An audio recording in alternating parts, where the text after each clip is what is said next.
I call leadership the challenge to be something more than mediocre. The step up to the new challenge, the new opportunity. It was said of Abraham Lincoln. He was at his mother's bedside when she died, and her last words were, "Be somebody, Abe."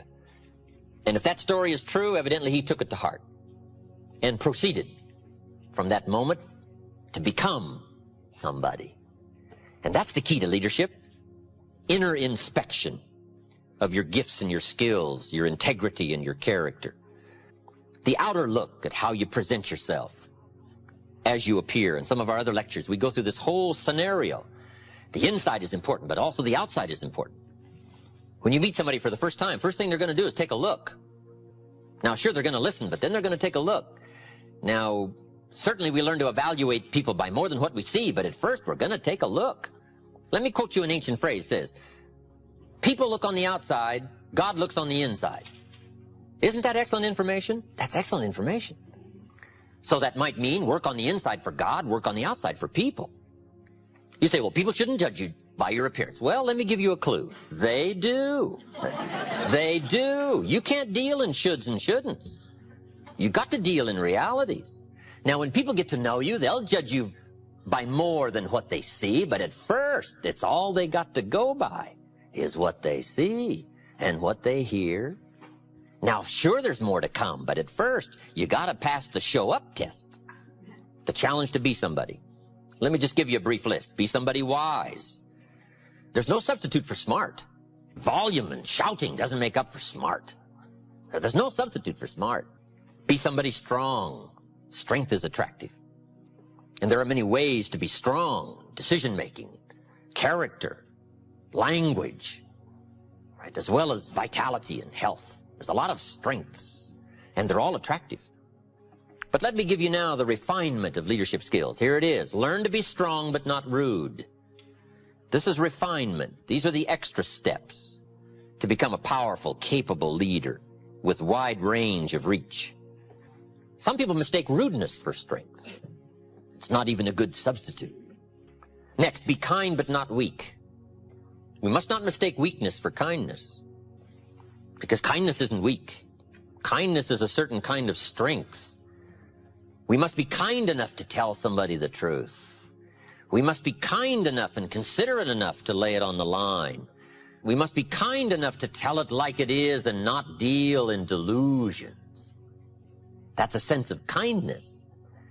Not weakness, but kindness. Next, learn to be bold but not a bully. It does take boldness to win the day, to become a leader. You got to stride out front. You got to be willing to take first arrows. You got to be willing to take first problem, first trouble, leading the way. You must boldly seize the spring. Farming is not an easy task. You must press the seeds into the soil. I think all of us would relate farming to hard work. It's hard work. Planting the seed, letting it grow, defending it against all of the encroachments of bugs and weeds. We call it not an easy task, but that's one of the best illustrations I know of life. If you want any value at all come harvest, you got to press, you got to be bold, you got to seize it. The high life is not for the timid and the shy. Here's the next one. Be humble but not timid. Some people mistake timidity for humility. But humility is a virtue. Timidity is a disease. It's a malady. It's an affliction. Now, it can be cured, but it is a problem. But humility is a almost godlike word, a sense of awe, a sense of wonder, a sense of dimension, a sense of understanding the distance in worth and value, an awareness of the human soul, the spirit, something unique about the human drama versus the rest of life. Humility is a grasp of the distance between us and the stars, and yet having the feeling that we're part of the stars. Next, be thoughtful but not lazy. It's okay to dream, but we must not just become a dreamer. Here's a good refinement. Be proud but not arrogant.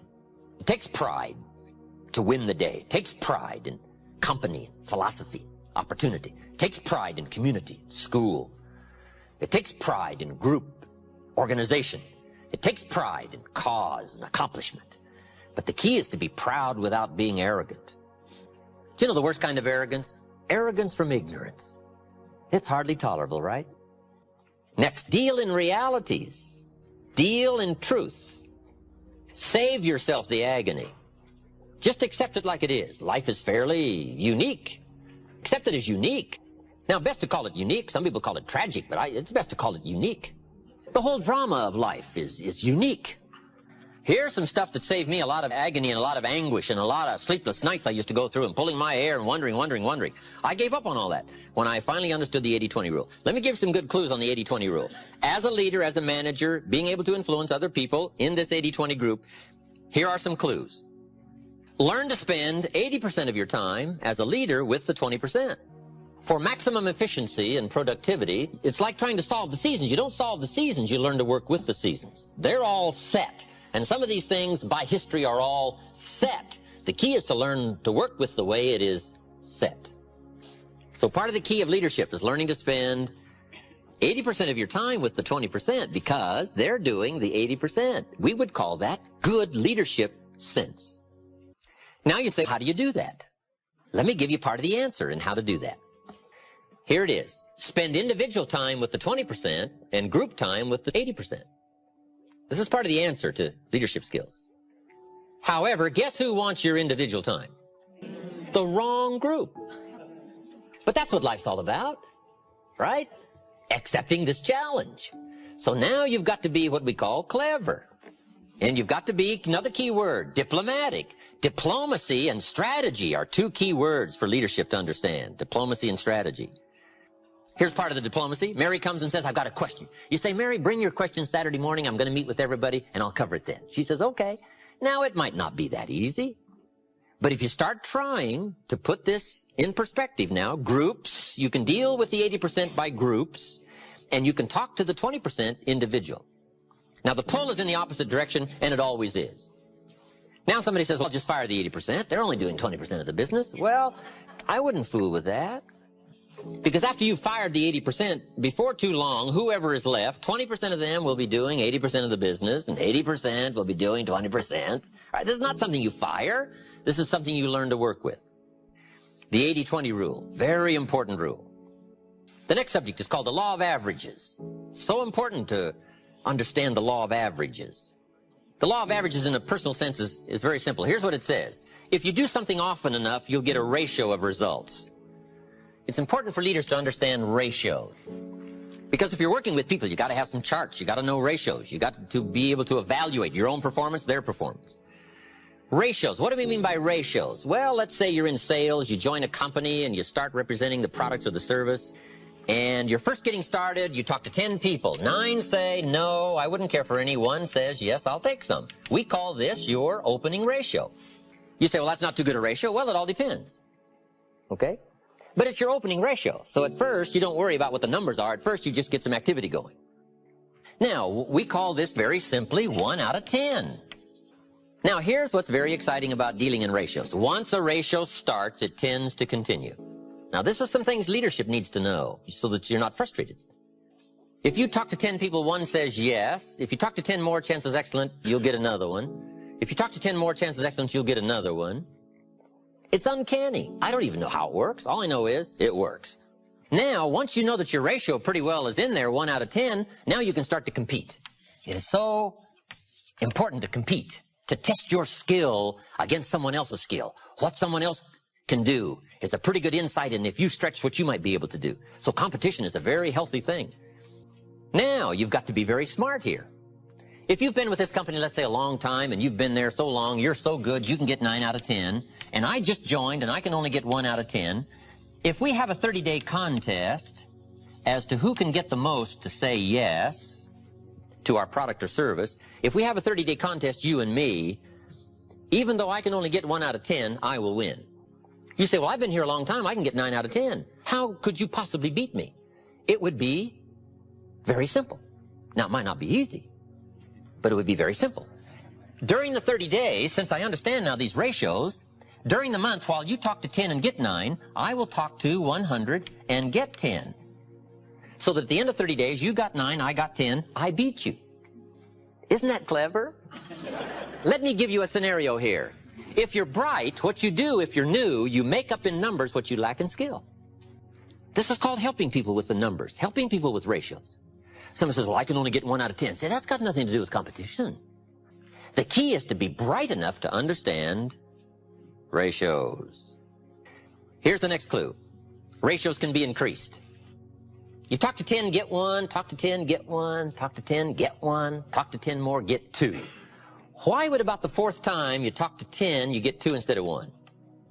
You're getting better. Key question, who can get better? Answer, anybody who tries. All you got to do is put together the numbers, right? Your brain is as good as anybody else's. Your chances are as good. All you got to do is find a way to put out the extraordinary effort to do an ordinary thing extremely well. Ratios. Success is a numbers game.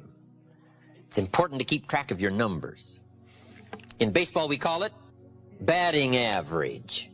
Whatever you're doing, the key is to keep track of your success and how good you are at whatever.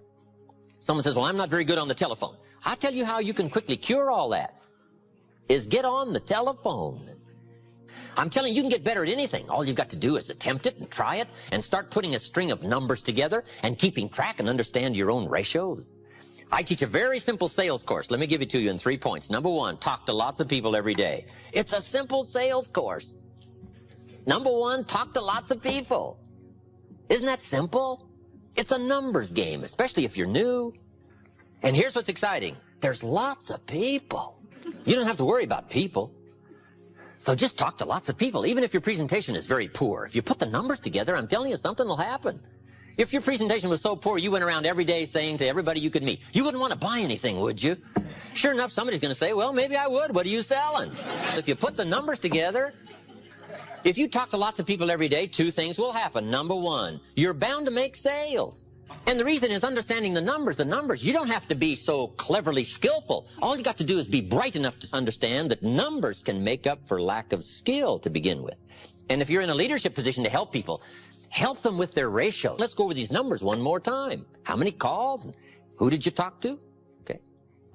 So that's my sales form. It's very simple. Number 1, talk to lots of people every day. You're bound to get better. You're bound to find somebody. Number 2, be real nice. When the weather isn't, be real nice when people aren't. A big part of presentation is attitude, personality. And 3rd is simple, give good service. Write all the notes most people don't write. Do all the extra things most people don't do. Call them before they call you. Service leads to multiple sales. If you'll take good care of somebody, they'll open doors you could never open yourself. They'll take you by the hand and share you with people that you never thought you could reach. You got to put yourself through the activity, through the labor. Here's what's very important for leaders to engage in, to teach the inevitable. It's very important to teach the inevitable. Key for leadership. Leaders must understand birds. Why? Birds are going to get part of the seed. It's called inevitable. And if you don't teach inevitability, people will be all upset. They won't know what to expect. We must all be prepared for what we call eventualities, the inevitable. This is so important to know. What to spend your time on and what not to waste your time on. The best thing to do is to spend your energy and time on the things that count and understand the law of averages and not chase the birds, but to stay in the field. Here's what it said the wise man did. He ignored the birds and he kept on sowing. Why? He was so bright, he understood the law of averages. Now, here was some more of his experiences. Now he keeps on sowing the seed. Now the seed falls on rocky ground, and the soil was shallow. We call this inevitable. I don't know how to miss this. This is called the stuff of life. It's so important to understand the seasons and the stuff of life and the ratios and the inevitables. This is so important, especially as a leader, so that you can help people through understanding how it is. And it said this time the seed takes root and the little plant starts to grow, but the soil is so shallow that the first hot day, the little plants wither and die. You say, wow, what a disappointment. Well, sure, you're going to be disappointed. Some people are going to try so little, even if you've got a good idea. But here's what you must learn to do as a leader. Discipline your disappointment. This is part of the challenge of life, disciplining the disappointment, understanding the law of averages. Some people use for not pushing on through and getting the job done. It's called inevitable. Some people are going to try so little. They're going to let other things crowd out the good opportunities. The key is to take the inevitable and take the obvious, right? Everybody should take obvious 1, obvious 2, right? Study the obvious and not let it unduly disturb you, and learn to manage the obvious so you can get on with the more important things in life. Some people have the incredible ability to major in minor things. I don't know why we call this, we call it a mystery. It's part of the scenario of life. The scenario of the story of the sower is to prepare us for the inevitable called the law of averages. Understanding leadership, the key is to not be surprised when the inevitable occurs. Because if you become too surprised, we will call you, and it's very sobering as to why some have chosen to give themselves over to evil, and we call it simply one of those things. But the key to leadership is to understand, and the key to leadership is to also be alert and be bright enough to spot it and to see it. All good leaders must understand the story of the frog and the scorpion. It's one of the most important stories for a leader to understand. According to the story of the frog and the scorpion, the story scenario says, the frog and the scorpion appeared on the bank of a river about the same time, and the frog was about to jump in the river and swim to the other side. And along comes the scorpion, and he sees what's about to happen, and he engages the frog in conversation, and the scorpion says to the frog, Mr. Frog, I see that you're about to jump in the river and swim to the other side. And the frog said to the scorpion, that is correct. And the scorpion said, hey, hold it. I would like to get to the other side, but unfortunately I'm a scorpion and I can't swim. Would you be so kind as to let me hop on your back and you swim across the river and deposit me on the other side? I would be grateful. And the frog looked at the scorpion and said, no way. The frog said, you're a scorpion, and scorpions sting frogs and kill them. He said, I'd get out there halfway with you on my back and you'd sting me, and I'd die. You think I'm crazy? No way. The scorpion said, hey, hold it. With your frog brain, you're not thinking. If I was to sting you out there halfway, sure, you'd die and drown, but so would I, since I'm a scorpion and I can't swim. That'd be kind of foolish. So I'm not about to do that. I just want to get to the other side. The frog thought over that reasoning and said, that makes sense, hop on. And according to the story, the scorpion hops on the frog's back, they start across the river, and sure enough, halfway across the river, the scorpion stings the frog. The frog cannot believe what happened. And he said to the scorpion, why did you do that? I'm about to die and drown, but so are you. Why would you do that? And the scorpion said, because I am a scorpion. So all leaders must understand the story of the frog and the scorpion. It's part of the test of leadership skill. Awareness, sensitivity, understanding, knowing the scenario, and being on the alert for what is called the inevitable. Let me give you now, just in sort of quick succession, some studies that leaders should engage in. Number one, the study of possibility. It's so important for leaders to play the what-if game. What if we had enough people? What if we had refined people? What if we had leaders? What if we had a good team? What if we went to the market? What if we accomplished our goal? What could we accomplish? What are the dimensions? What's the size? What's the promise? We call it the what-if game. Possibilities are all around us. We must all be students of possibility. It's not a bad subject for study, possibilities. Number two is opportunity. Leaders must always be conscious and aware of the expanded potential for opportunity. And sometimes opportunity is closer than you think. The next subject of study is ability. Leaders must be good students of ability, their ability, and the people that are in their charge, their influence, their ability. Sometimes it's easy to have somebody right close to you and you've never discovered all of their talent and their potential. So leaders must be students of ability and find ways to uncover somebody's unusual ability that may have been there for a while. And you've just got to find a way to uncover all of that. Part of the key to leadership. Subject number 4, Inevitability. All of us should be students of inevitability. Without kidding myself, if I keep up my current daily practices, where will it take me in 10 years without being disillusioned? I don't want to just cross my fingers and walk the wrong road. I got to learn to look into the future called inevitable. It's called the gift of leadership, helping people in life change, career change, helping people in thinking change, helping people with attitude change, to paint the inevitable. It's a key to leadership. Number 5, an important subject for leaders to study is called rationality. Being able to rightly conclude based on information. A rational, sensible course. I've got a good clue for you. Make sure what you do is the product of your own conclusion. Take advice but not orders. Let everybody around you be helpful, but then put that through your own mental computer and make sure what you do is the product of what you've concluded based on all the input. We call this a true sense of leadership, developing rationality based on all the input. Let me give you some challenges. In wrapping all of this up, I've got some good challenges for you to consider. Here's the first one. Let other people lead small lives, but not you. In the challenge of leadership and stepping up to the responsibility and the opportunity to touch somebody else's life, let everybody else lead the small lives, but not you. Let everybody else cry over small hurts, but not you. Let everybody else argue over non-essentials, but not you. Deal in things that matter. The larger challenge, the larger opportunity. Here's my next challenge. As leaders, let's learn to help people not just with their jobs, but with their lives. I think we have a twofold responsibility to help people with job skills.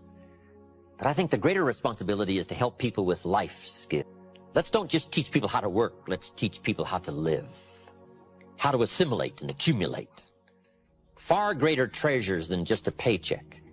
The treasures of awareness, understanding, setting goals, reaching into the future, growing, changing, expanding. If we'll touch people's lives as well as their skill, if they stay with us a week or a month or a year or a lifetime, on whatever occasion they should choose to leave, you want them to leave by saying, my experience there was the greatest experience of my life. And it wasn't just what I earned, it was what I learned. And last, I have an ancient scenario to give you, and here's what it says. If you work on your gifts, they will make room for you. If you practice your gifts, we'll make a place for you. A place of leadership. A place of influence. A place to touch someone else. To make a mark. To further an enterprise. To build a dream. Someday, if you work on your gifts, we will call you noble. We may give you rewards you cannot even now imagine. Plaques to hang on your wall, trophies to remember. But most of all, the gift of knowing yourself, that you did the best you could with what you had, the expansion of your mind and your heart and your soul and your touch and your reach and all the gifts that you possess. Your gifts, if you work on them, will make a room for you.